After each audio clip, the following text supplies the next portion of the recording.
Welcome to expert education. इस class के अंदर हम करेंगे एक्सरसाइज 1.1 के आगे के क्वेश्चन। तो चलो शुरू करते हैं। पहला क्वेश्चन है कि एचसीएफ दे रखा है अपने को 9 और एलसीएम निकालना है, यानी कि अपने को 306 और 657 का एक एचसीएफ दे रखा है और हमें उनका एलसीएम निकालना है।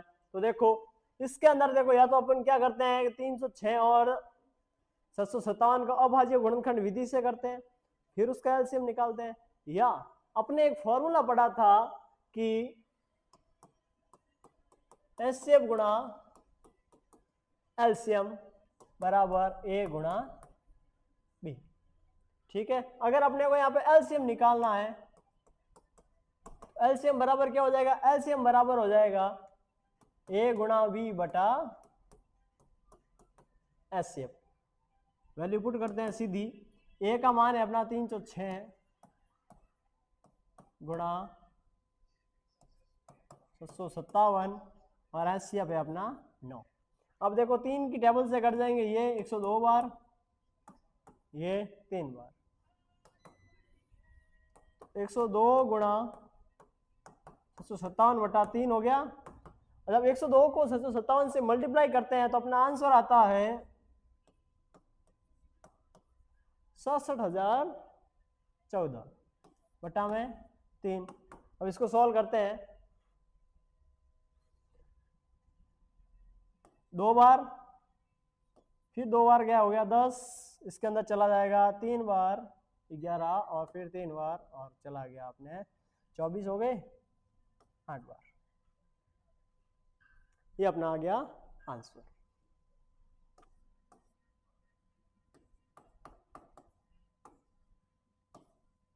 ऐसे चलो अगला क्वेश्चन। अगला क्वेश्चन है कि जांच कीजिए कि किसी प्राकृत संख्या के लिए 6 अंक 10 पर समाप्त हो सकती है। किसी प्राकृत संख्या के लिए 6 की घात n अंक 0 पर समाप्त हो सकती है या नहीं है। यानी अपने को जांच करना है कि किसी संख्या के लिए जो अगर n का किसी मान पर 6 की घात n है वो 0 पे समाप्त होगी या नहीं होगी। क्वेश्चन है अपना ये। कोई मिस प्रिंटिंग हो गया। चलो अपने क्वेश्चन पे आंसर आता है इसका। सबसे पहले तो हम 6 की घात n का अभाज्य गुणनखंड करेंगे।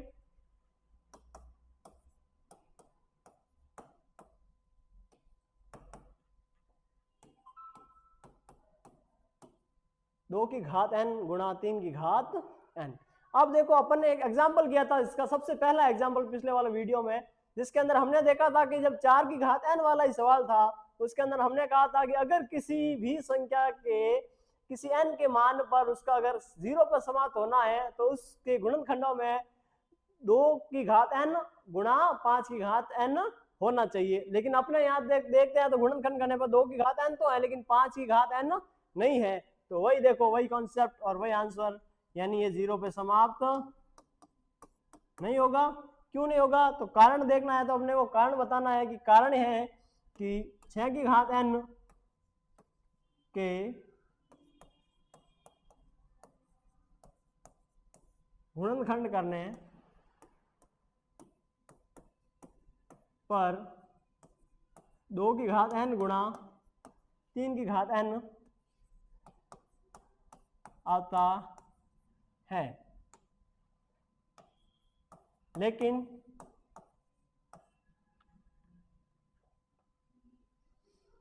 n के किसी मान पर 6 की घात n अंक 0 पर समाप्त होने के लिए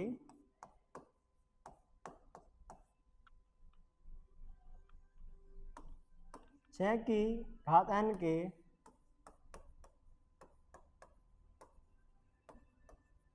गुणनखंड में गुणनखंड में 2 की घात n तथा 5 की घात n होने चाहिए।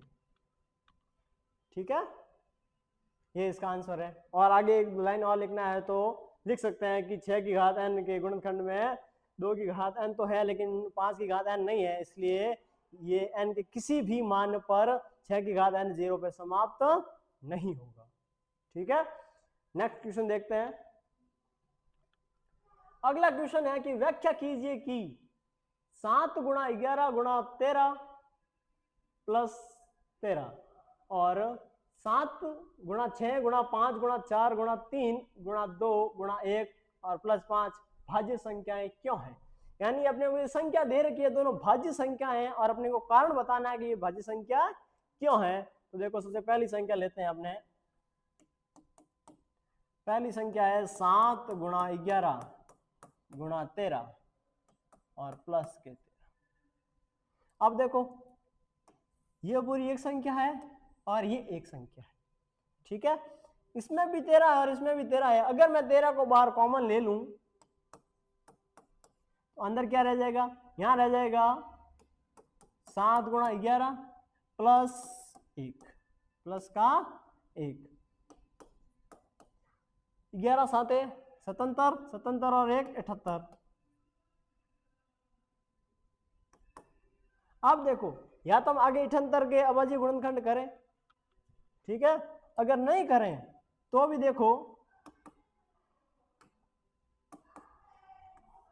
इस संख्या के यहाँ 2 अभाज्य गुणनखंड हो रहे हैं, 2 गुणनखंड आ रहे हैं। कितने गुणनखंड आ रहे हैं, 2 गुणनखंड आ रहे हैं। और अगर 78 के आगे करेंगे तो इस अभाज्य गुणनखंड के रूप में 78 को कर देंगे तो इस संख्या के और भी ज्यादा अभाज्य गुणनखंड हो जाएंगे। तो देखो यहाँ पे इसके 2 गुणनखंड आ रहे हैं, यानी अपन देखते हैं कि जो भाज्य संख्याएं होती हैं उसका गुणनखंड क्या होता है, एक के अलावा एक से अधिक होते हैं, एक के अलावा एक से अधिक होते हैं। और अभाज्य संख्या में होता है कि एक के अलावा वह स्वयं ही उसका गुणनखंड होती है।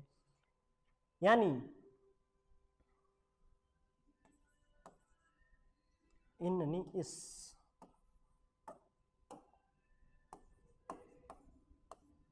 इस संख्या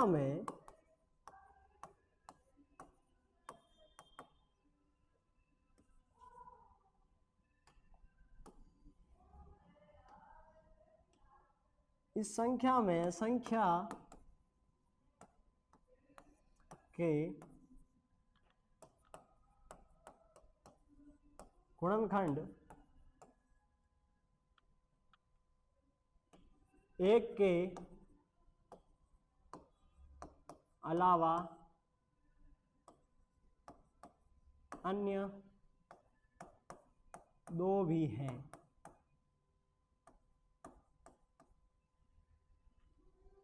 अन्य 2 भी यानी एक के अलावा इसके 2 और भी गुणनखंड हैं, अतः यह एक भाज्य संख्या है। ठीक है, अगली संख्या देखते हैं अपने। अगली संख्या है 7 गुणा 6 गुणा 5 गुणा 4 गुणा 3 गुणा 2 और गुणा 1 और प्लस में 5। अब देखो ये पूरी एक संख्या है और ये एक छोटी एक संख्या है, दोनों में ही 5 आ रहा है। अगर मैं 5 को बाहर ले लूं तो अंदर क्या बच जाएगा, अंदर रह जाएगा 7 गुणा 6 गुणा 4 गुणा 3 गुणा 2 गुणा 1 और प्लस का 1।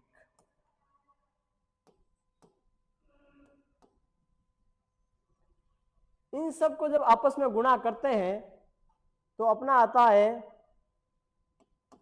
1009।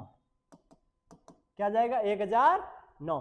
ये देखो एक को छोड़ के इसके अन्य 2 और गुणनखंड हो गए, यानी ये भी क्या हो गया, भाज्य संख्या हो गई। एक के अलावा अन्य 2 और, एक मिनट, हाँ इधर आ जाएगा बीच में और। एक के अलावा अन्य दो और भी गुणनखंड हैं। इसके भी हैं तो इस वही सेम आंसर रहेगा। इस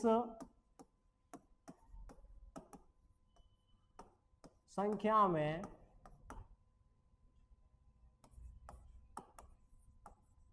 संख्या के एक के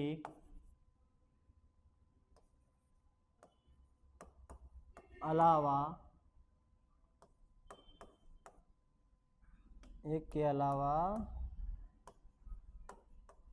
अन्य दो और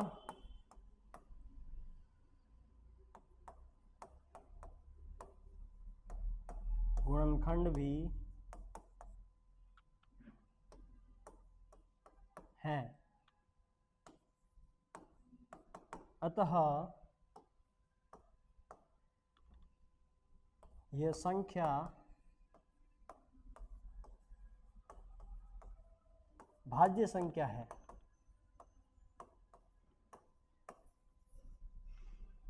ये हो गए रीजन कि ये भाज्य संख्याएं क्यों है, क्योंकि इसके एक के अलावा अन्य दो और गुणनखंड भी हैं। यानी अगर एक के अलावा एक ही गुणनखंड हो, वो गुणनखंड जो वो स्वयं है वो तो वो अपनी हो जाएगी अभाज्य संख्या है। भाज्य संख्या में एक के अलावा उसके अन्य गुणनखंड भी होते हैं। अब देखो नेक्स्ट क्वेश्चन। अगला क्वेश्चन है, किसी खेल के मैदान के चारों ओर एक वर्ताकार पथ है। इस मैदान का एक चक्कर लगाने में सोनिया को 18 मिनट लगते हैं। यानी एक वर्ताकार गोल पथ का एक चक्कर पूरा कराने में सोनिया को कुल 18 मिनट लगते हैं, जबकि इस मैदान का एक चक्कर पूरा करने में रवि को 12 मिनट लगते हैं। यानी अपने यहाँ पे सोनिया और रवि दो कैरेक्टर हैं जो इस मैदान के चक्कर लगा रहे हैं। तो सोनिया को तो इस मैदान का एक चक्कर पूरा होने में 18 मिनट लगते हैं और जो रवि है वही चक्र 12 मिनट में पूरा कर लेता है। मान लीजिए वे दोनों एक ही स्थान और एक ही समय पर चलना प्रारंभ करें, एक ही दिशा में चलते हैं, कितने समय बाद वे पुनः प्रारंभिक स्थान पर मिल जाएंगे। यानी अगर कोई एक वर्ताकार पथ है अपना, ठीक है, ये वर्ताकार पथ है, यहां पे अगर इस पॉइंट से सोनिया और रवि दोनों एक ही दिशा में और एक ही साथ दौड़ना शुरू करें तो कितने मिनट बाद वापस इसी स्थान पे दोनों एक साथ मिलेंगे। ठीक है, ये निकालने के लिए सबसे पहले देखो दोनों का टाइम नोट कर लेते हैं। एक चक्र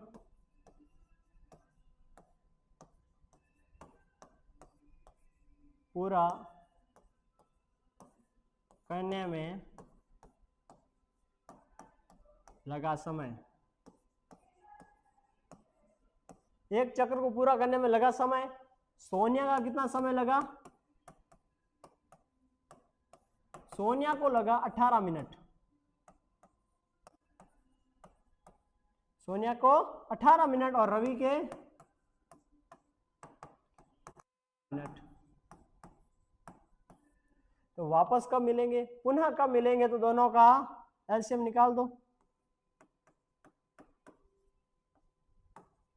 2 से गया 6 और 9, फिर 2 से गया 3 और 9, फिर 3 से 1 3 और फिर 3 से जाने पर 1 और 1 आ जाएगा। ठीक है, तो इसका एलसीएम क्या आ गया? एलसीएम आ गया 2 गुणा 2 गुणा 3 गुणा 3, यानी कि 4 4 12 और 12 36, यानी वो वापस 36 मिनट बाद मिलेंगे। 36 मिनट बाद वो वापस उसी स्थान पर मिलेंगे।